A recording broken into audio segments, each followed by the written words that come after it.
Another Sonic the Hedgehog 3 is officially in theaters. Let's talk about the good and the bad of this movie. I'll be honest. It's going to be insanely hard not to be biased on this movie, because as a Sonic fan, this movie delivered Keanu Reeves. The Shadow the Hedgehog was the most badass part of this film. I'm glad that they took his backstory and everything involved with him seriously. There's only, Tyke, one or two jokey lines said by Shadow in this movie. It's also crazy how far we've come in this franchise, because one of our biggest complaints is all the human subplots. This is the movie with the least amount of human subplots. The furry CGI characters are put in the forefront, and the movie is just so much better for that. But, what always ends up being the standout in the movie? Jim Carrey. He is working double time, and he was the funniest part of this movie.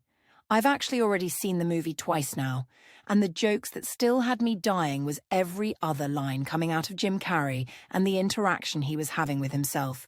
But the real reason I went to go see the movie twice was for those last 30 minutes. If you've seen the movie looking at this image, you know exactly what I'm talking about.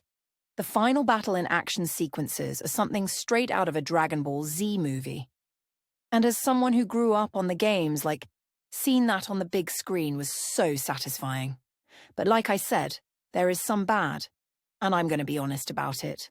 Although us Sonic fans want to pretend it was perfect, it was close to it. The main drawback to me was the humor in this movie. Just like there are some really awesome outstanding moments, there is also a lot of silly over-the-top things that kind of muddle the tone. Characters like Sonic, Robotnik and Shadow actually have really great arcs that deal with their past trauma and how that's affected them growing up. I was surprised with how good they actually wrote those arcs. But a lot of those emotional moments don't get to hit, because you're hit with the most silliest random thing. And I'll admit I let some of those silly moments slide because a lot of them are with Jim Carrey, and I just love anything the man does.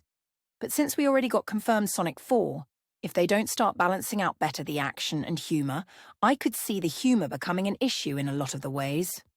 The MCU's humour became a problem where we'll get the Thor Love and Thunder for the Sonic universe.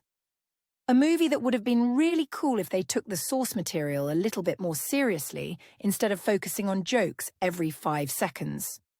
That's really about it. Overall, though movie was outstanding,